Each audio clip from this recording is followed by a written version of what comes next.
Magandang araw po sa inyo lahat mga kababayan, at eto nga, bigyan po natin ng reaction to mga kababayan. Eto pong mga makakaliwa kinabahan na mga kababayan ng mga NPA kay Vice President Sara Duterte sa plano pong pagtakbo ni Vice President Sara Duterte sa pagkapangulo sa 2028. Bigla pong nagbigay ng reaksyon ang mga Makabayan Block. Ito mga kababayan, pakinggan po natin at bigyan po natin ng reaksyon. Ito po mga karibin natin. Yes, Rosalie.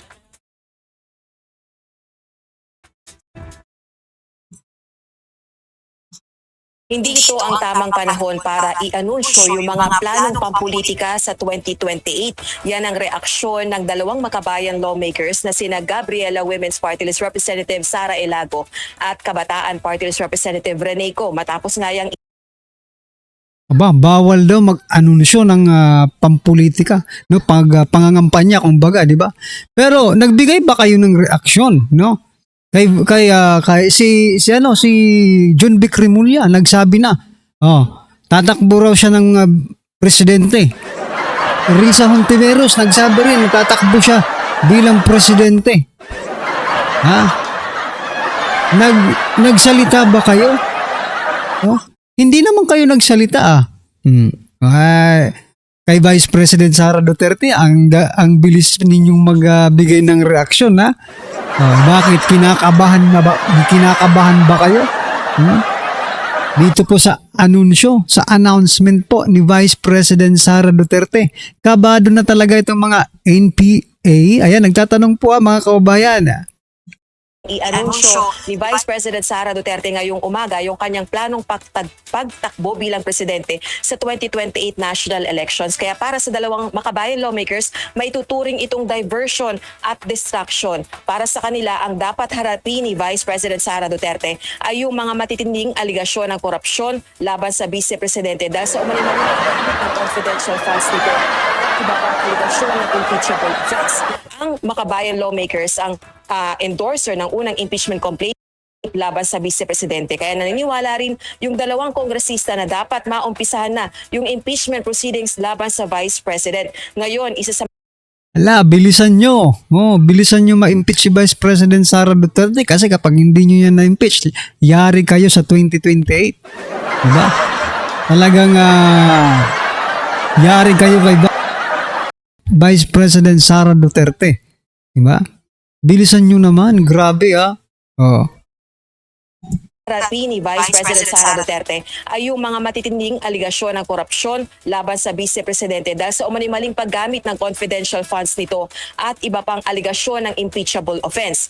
Ang Makabayan lawmakers ang endorser ng unang impeachment complaint laban sa Vice Presidente. Kaya naniniwala rin yung dalawang kongresista na dapat maumpisahan na yung impeachment proceedings laban sa Vice President. Ngayon, isa sa mga abangan natin dito sa Kamara mamaya sa plenary session ay kung maire-refer na nga ng plenaryo ng Kamara yung tatlong impeachment complaints na inihain laban sa Vice Presidente sa House Justice Committee para maituring na initiated na yung impeachment proceedings laban sa Vice President. Ngayon, araw na ito yung ika-4 na session day o ika-4 na calendar day kung sakali mula nang ma-refer yung mga reklamong impeachment laban sa Vice Presidente sa Office of the Speaker. At batay sa House Rules, merong 10 session days o 10 calendar days ang Office of the Speaker o ang tanggapan ni House Speaker Faustino Bogie III para mailagay sa order of business ang impeachment complaints laban sa Vice Presidente.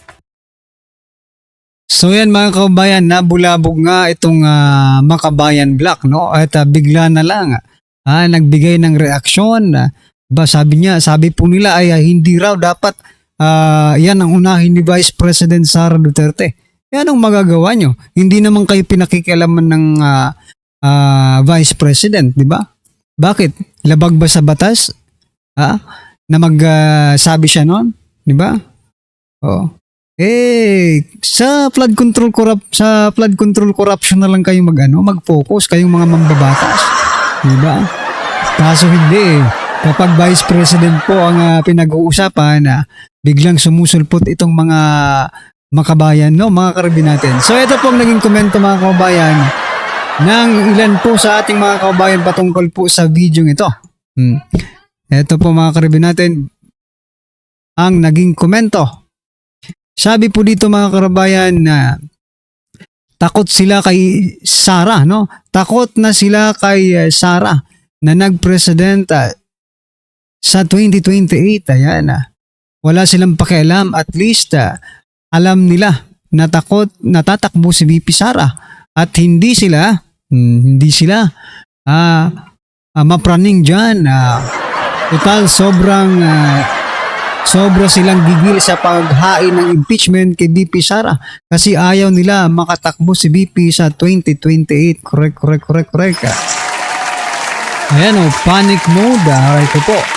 Panic mode na mga kaubayan ang mga NPA. Ayan dami pong komento dito mga karibin natin patungkol po sa video niyan. Kayo mga kaubayan, ano po ang inyong masasabi patungkol po sa video niyan mga karibin natin? At eto, pasadahan din po natin ito, no? Itong si teka lang ito pong si Tinyo mga kababayan. Ito naman pong si Tinyo mga karibin natin. Sabi niya po dito, walang effort kunin ang suporta ng 1/3 ng House members sa impeachment ni VP Sara. Ayon po yan kay Representative Tinyo. Ito, pakinggan po natin at bigyan po natin ng reaksyon. Pasok. As far as I know, wala naman akong sense na effort na magpapirma ng 1/3. No? So, as far as I know, daraan ito sa Justice Committee. Pinakamainam para kay House Deputy Minority Leader at ACT Teachers Party List Representative. So walang plano yung House of Representatives mga kaubayan, no, na suportahan yung impeachment complaint against Vice President Sara Duterte, no. Sabi walang effort na kunin ang suporta ng 1/3. Ibig sabihin walang gumagalaw mga kaubayan, no, para i-impeach si Vice President Sara Duterte. Nako, patawa talaga itong mga makabayan mga.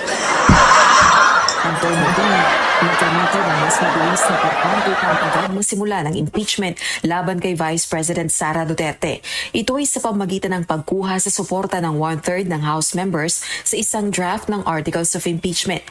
Sa ganitong paraan anya, maaari nang idiretso ang reklamo sa Senado at maumpisahan ng paglilitis sa Vice Presidente na inaakusahan ng maling paggamit ng confidential funds nito at iba pang impeachable offenses. Pero hanggang sa kasalukuyan, wala namang naririnig o nararamdamang effort sa Kamara ang kongresista para punin ang suporta ng 1/3 ng Ayan na, di ba? Ayan na. Walang effort na nakikita ang House of Representatives. Sino kasi ang nag-i-effort, no? Itong Makabayan Black lang mga karibin natin ang nag-i-effort para ma-impeach si Vice President Sara Duterte. So nakikita na po natin yung future mga kababayan. Magkakaroon na po tayo ng isang President Sara Duterte sa 2028. Palakpakan po natin. At ito naman po mga kababayan ang naging komento ng ating mga kababayan patungkol po sa video ito. Ito, basahin po natin ng ilan mga karibin natin. Sabi po ni Jane, grabe ang daming gutom sa pera at kapangyarihan dito sa mundo. God is watching, kaya ihanda nyo mga kaluluwa nyo. Ayan. Wala panis kayo mga NPA. Ayan. Mga kongresistang NPA. Mukhang pera. Mga crooks puro impeachment. Wala yan sa korte. Babasura din yan. Oo nga no? Sabi naman po dito ni Joel, daming makukulong pag si VP Sara maging president. Baka maubos ang mga buhayang congressman. Kaya takot ang mga yawa. Itong sabi naman po dito ni Nestora, itong Congress has to be abolished.